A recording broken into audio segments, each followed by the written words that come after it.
Halo semuanya, welcome to my channel. Kali ini kita akan bercerita dengan judul Tergoda Janda Kakakku. Sebelumnya jangan lupa untuk di-subscribe, like dan komen.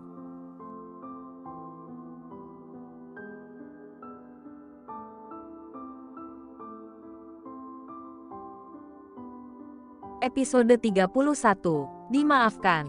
Punya rencana apa sekarang? Tanya Denny setelah akhirnya reda dari tawanya. Rencana untuk apa? Arga bingung. Tapi kamu kan ingin bertemu lagi dengan istri dan anakmu? Tanya Denny. Rindu saya kepada mereka tak terukur. Rasanya seperti ingin mati. Sahut Arga. Denny baru kali ini melihat Arga benar-benar putus asa. Lebih parah dari saat Arga memutuskan untuk pergi dari Indonesia agar tak lagi melihat Nara. Jika kamu ingin cepat bersatu dengan keluarga kecilmu, kamu harus memiliki rencana, kata Denny.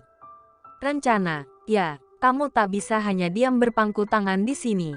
Sementara di sana, istri dan anakmu sedang menunggumu untuk beraksi, ujar Denny. Lalu apa yang harus saya lakukan? Tanya Arga. Usahakan mendapatkan maaf dari mertuamu. Jelas dannya. Bagaimana caranya? Denny memang selalu dikenal sebagai orang yang penuh akal, mampu menemukan solusi untuk masalah dengan mudah. Saat ini mereka berdua berada di balkon hingga dini hari, hanya karena Denny mengeluh ingin tidur. Arga sendiri terlalu bersemangat mendengarkan rencana-rencana dari sahabatnya tersebut. Arga menghela nafas beberapa kali. Situasinya jauh lebih menegangkan daripada saat menghadapi klien besar. Malam ini, dia berkunjung ke rumah mertuanya karena Anjani, istrinya, sudah tidak tinggal di ruko lagi setelah insiden itu. Anjani kini tinggal di rumah orang tua mereka. Arga tidak tahu apa yang akan terjadi nanti. Mungkin dia akan diusir. Atau mungkin Randika, adik Anjani, akan menghalanginya. Tetapi apapun risikonya, Arga telah mengambil keputusan dengan teguh. Kerinduannya menggerakkan dia untuk mengikuti saran Denny.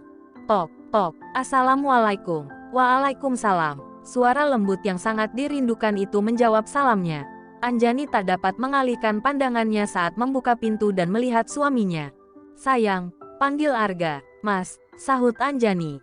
Sejenak, mereka tenggelam dalam rindu hanya dengan saling menatap. Namun, suara dari dalam rumah membuat mereka tersadar. Anjani, jangan berdiri di pintu saja. Ajak suamimu masuk. Seru Ibu Ningsih yang sedang duduk di kursi tamu bersama Randika, sang mertua, sambil menggendong cucunya. Arga menggaruk tengkuknya tanpa gatal, dan tiba-tiba merasa bahwa menghadap mertua lebih menakutkan daripada berjumpa dengan pocong di tengah jalan.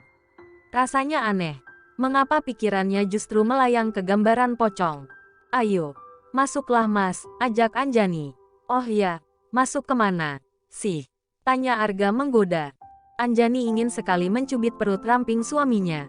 Jelas terlihat bahwa CEO dari perusahaan Baskoro ini tampak lebih gugup daripada menghadapi pocong. Sementara itu, Randika harus menahan gelak tawa di depan ibunya mendengar kekonyolan aksi kakak iparnya. Kamu sudah lama sekali tidak mampir, Mas. Jadi, kamu canggung ya? Celetuk Randika, yang langsung mendapat pandangan tajam dari dua wanita di hadapannya. Wah, kamu Randika memang benar. Mas Arga sudah sangat lama tidak berkunjung ke rumah kami. Ini semua gara-gara ultimatum dari ibu besar, ujar Anjani, mencoba membela diri. Ini ada martabak telur untuk ibu. Anjani menerima bingkisan tersebut dan dengan cepat meletakkannya di atas meja. Martabak telur adalah makanan kesukaan ibunya. Dharma langsung berteriak senang saat melihat Arga duduk di sebelahnya. Sepertinya, tangannya ingin meraih tubuh ayahnya. Ibu Ningsih, yang memahami keinginan cucunya, dengan cepat memberikan bayi gembul itu kepada Arga. Arga tersenyum lebar saat mertuanya menyerahkan Dharma padanya. Sungguh, dia tak pernah membayangkan bahwa dia akan diterima dengan begitu hangat. Padahal, sebelumnya, dia sudah membayangkan situasi di mana dia akan diusir atau dihajar lagi oleh adik iparnya. Papa merindukan kamu, nak, ujar Arga kepada Drama. Tidak merindukan mamanya, Mas, goda Randika, yang membuat Arga merasa kalau adik iparnya ini sangat menyebalkan malam itu. Bagaimana kabar ibu? Maafkan Arga datang pada malam seperti ini. Iya, Arga merindukan Dharma. Ya, Nak, Arga mencium pipi putranya dengan penuh kasih. Alhamdulillah. Ibu baik-baik saja, Nak. Baiklah. Ibu dan Randika akan masuk ke dalam supaya kalian bisa berbincang.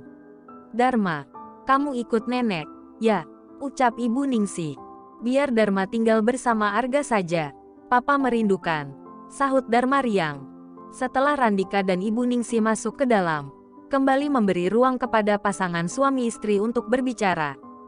Sayang, aku merindukan kamu. Anjani tersenyum melihat Arga yang sedang berusaha manja di depannya. Dia meraih dagu Arga yang ditumbuhi bulu-bulu halus. Terlihat bahwa, tidak seperti biasanya, suaminya tampak agak tidak mempedulikan penampilannya. Bohong, kan? Kalau kamu merindukan kami, kenapa beberapa hari ini tidak mengunjungi kami? Papa bohong, kan? Bagaimana mungkin merindukan kami tapi kami diabaikan seperti ini? Ucap Anjani menyindir Arga. Ya Allah, sayang, kalau kamu tidak ingat kata-kata ibu, pasti kamu bersama Dharma sudah dibawa pulang sejak kemarin. Ucap Arga membela diri. Maafkan ibu. Ya, Mas. Dia hanya bertindak begitu karena sayang kepada aku dan Dharma. Ujar Anjani. Aku mengerti. Sayang, sangat mengerti. Mana mungkin ada orang tua yang menerima perlakuan kasar pada anaknya. Aku yang bersalah. Aku pantas dihukum. Ucap Arga yang kembali terlihat sedih. Kapan Dharma akan pulang bersama papa? Sepi rasanya jika tidak ada mama bersama Dharma. Ucap Arga yang berbicara pada Dharma. Beritahu papa, kita akan pulang jika papa sudah berhasil menaklukkan hati nenek. Ucap Anjani. Makanya, jangan nakal lagi kepada kami. Ya, baru juga ditinggal 3 hari. Tapi sudah kebingungan seperti itu. Anjani membalas dengan nada mengolok-olok kepada suaminya.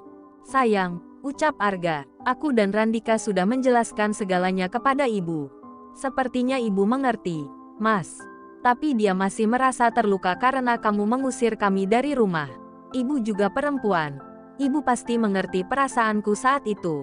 Menggendong Dharma, menarik koper sendiri, dan tak memiliki uang.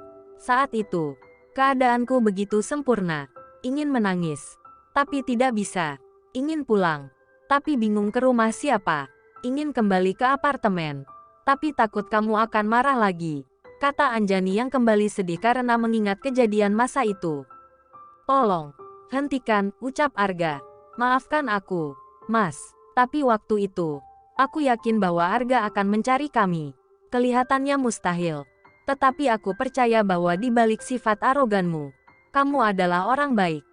Ucap Anjani. Arga menghela nafas. Kecemburuan terhadap istrinya telah membutakan pandangannya. Anjani meraih tangan suaminya dengan lembut. Kamu tidak sendirian dalam perjuangan ini. Aku dan Dharma selalu mendukungmu. Kita akan melewatinya bersama-sama.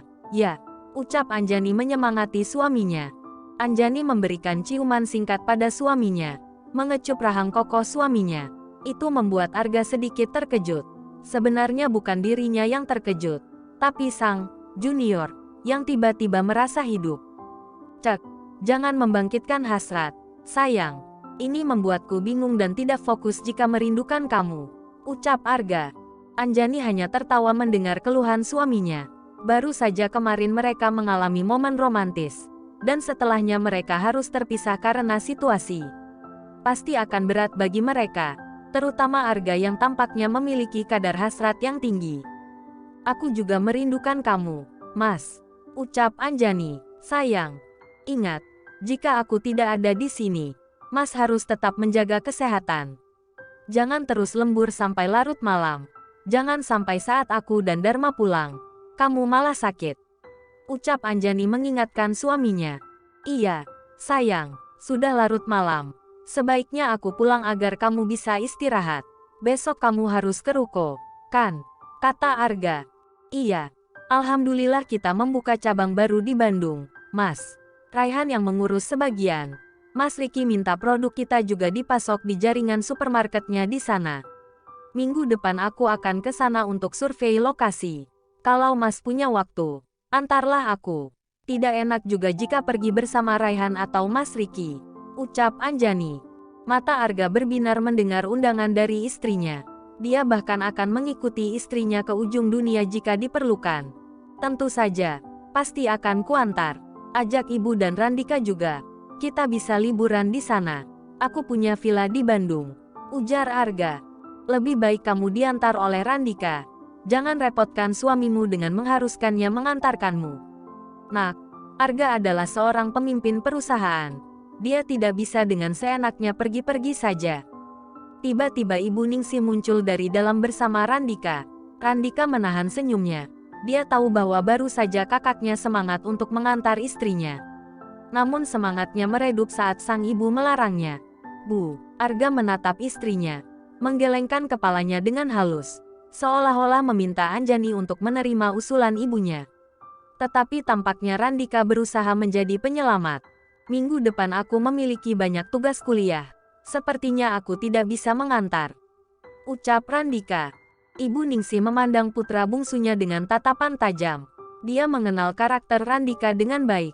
Randika, yang memahami makna tatapan ibunya, mencoba menjelaskan. Aku tidak berbohong, Bu. Benar. Aku punya banyak tugas kuliah. Jelas Randika. Baiklah. Jika begitu, selama itu tidak mengganggu waktu kerjamu, Ibu tidak akan keberatan jika kamu mengantarkan istrimu, ucap Ibu Ningsih. Arga mengangguk dengan tenang, mencoba menunjukkan ekspresi biasa meskipun di dalam hatinya penuh kegembiraan. Dia merasa lega. Anjani tidak pernah mengganggu waktu Arga. Baiklah, saya akan pamit. Terima kasih, Bu dan Randika, atas penerimaan kalian terhadap saya di sini. Sekali lagi, saya minta maaf jika saya belum bisa menjadi seperti yang Ibu harapkan, ucap Arga yang kemudian berpamitan. Kamu juga putraku. Seorang ibu tidak akan pernah bisa marah terlalu lama pada putranya. Ibu juga minta maaf jika keputusan ini menyakiti kalian, ujar Ibu Ningsih. Tidak perlu minta maaf. Ibu sudah benar.